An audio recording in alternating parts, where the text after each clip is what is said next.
ಈಗ ಬೆಂಗಳೂರಿನ ಇತರ ಪ್ರಮುಖ ಸುದ್ದಿಗಳನ್ನು ಫಟಾಫಟ್ ಅಂತ ನೋಡೋಣ ಜಸ್ಟ್ 5 ನಲ್ಲಿ.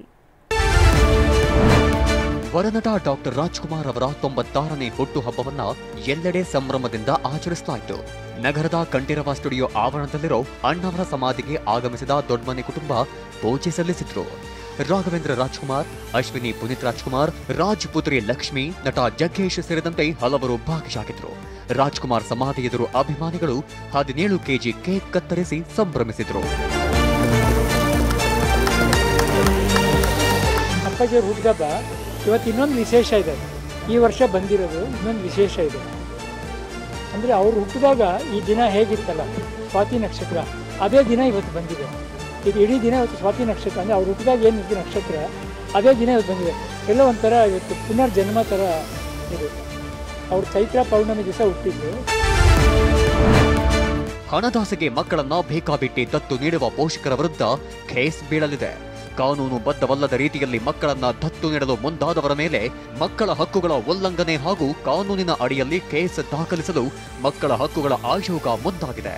ಅಪ್ಪ ಅಮ್ಮ ಅಂತ ಹೇಳಿ ನಾವು ಮನಸ್ಸಿಗೆ ಬಂದವರಿಗೆ ಮಕ್ಕಳುಗಳನ್ನು ದತ್ತು ಕೊಡೋದು, ಇನ್ನೂ ಬಯಾಲಜಿಕಲ್ ಏನೋ ಅಕ್ಕ ತಂಗಿಯರಿದ್ದು ಅದಕ್ಕೂ ಆದಂಥ ಸಿಸ್ಟಮ್ ಇದೆ. ಖಂಡಿತ ಪೋಷಕರಿಗೂ ಕೂಡ ಸಮಸ್ಯೆ ಆಗುತ್ತೆ. ಮಗುನ ಹೆಂಗೆ ಅವ್ರಿಗೆ ತಲುಪು, ಮಗುನ ಮಾರಾಟ ಮಾಡಲಿಕ್ಕೆ ಏನೋ ಕೂಡ ಅವ್ರಿಗೆ ಅವಕಾಶ ಇಲ್ಲ, ಅದು ತಪ್ಪಾಗುತ್ತೆ. ನಾವು ಯಾರೇ ಆಗಲಿ ನಾವು ದತ್ತುನ ಇನ್ವೈಟಾಗಿ ನೇರವಾಗಿ ಕೊಡಲಿಕ್ಕೆ ಅವಕಾಶ ಇಲ್ಲ. ಒಂದು ವೇಳೆ ನನ್ನ ಮಗುವಿಗೆ ಸಾಕ್ಲಿಕ್ಕೆ ಕಷ್ಟ ಆಗ್ತಾಯಿದೆ, ಸಮಸ್ಯೆ ಆಗ್ತಾಯಿದೆ ಅಂತಂದರೆ ನಮ್ಮ ಕೇಂದ್ರಗಳಿಗೆ ಬಿಡಬೇಕು. ಅಲ್ಲಿ ಪಾಲನೆ ಪೋಷಣೆಗಳು ನಡೀತದೆ. ಕಳೆದೊಂದು ವಾರದಿಂದ ಹಲವೆಡೆ ಮಳೆ ಆಗಿತ್ತು. ಇದರಿಂದ ಉಷ್ಣಾಂಶ ಇಳಿಕೆ ಆಗಿತ್ತು. ಆದ್ರೀಗ ರಾಯಚೂರು, ವಿಜಯಪುರ, ಯಾದಗಿರಿ, ಕೊಪ್ಪಳ, ಬಾಗಲಕೋಟೆ, ಕಲಬುರಗಿ ಸೇರಿದಂತೆ ಹಲವೆಡೆ ಬಿಸಿಗಾಳಿ ಬೀಸುವ ಸಾಧ್ಯತೆ ಇದೆ.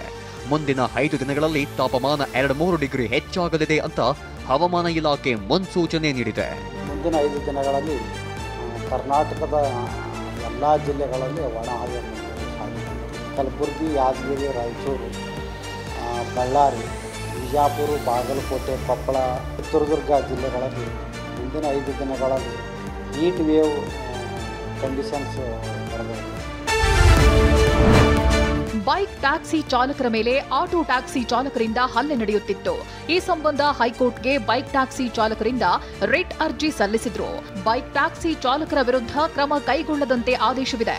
ಇಷ್ಟಾದರೂ ನಮಗೆ ಅಡ್ಡಿಪಡಿಸುತ್ತಿದ್ದಾರೆಂದು ಬೈಕ್ ಟ್ಯಾಕ್ಸಿ ಚಾಲಕರು ಹೈಕೋರ್ಟ್ ಮುಂದೆ ನೋವು ತೋಡಿಕೊಂಡಿದ್ದಾರೆ. ಇದೀಗ ಬೈಕ್ ಟ್ಯಾಕ್ಸಿ ಚಾಲಕರಿಗೆ ಅಡ್ಡಿಪಡಿಸಿದ್ರೆ ಕ್ರಮ ಕೈಗೊಳ್ಳುವಂತೆ ಹೈಕೋರ್ಟ್ ಏಕಸದಸ್ಯ ಪೀಠ ಗೃಹ ಇಲಾಖೆಗೆ ಸೂಚಿಸಿದೆ.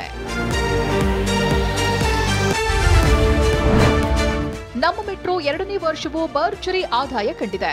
ಈ ಆರ್ಥಿಕ ವರ್ಷದಲ್ಲಿ 23.28 ಕೋಟಿ ಮಂದಿ ಪ್ರಯಾಣ ಮಾಡಿದ್ದು 130 ಕೋಟಿ ರೂಪಾಯಿ ಆದಾಯ ಹರಿದು ಬಂದಿದೆ. ಬಿಎಂಆರ್ಸಿಎಲ್ ನಿಗಮವು ಕಾರ್ಯಾಚರಣೆಗೆ 606.18 ಕೋಟಿ ವೆಚ್ಚ ಮಾಡಿದ್ದು ಒಟ್ಟಾರೆ 735.48 ಕೋಟಿ ಹಣ ಗಳಿಸಿದೆ.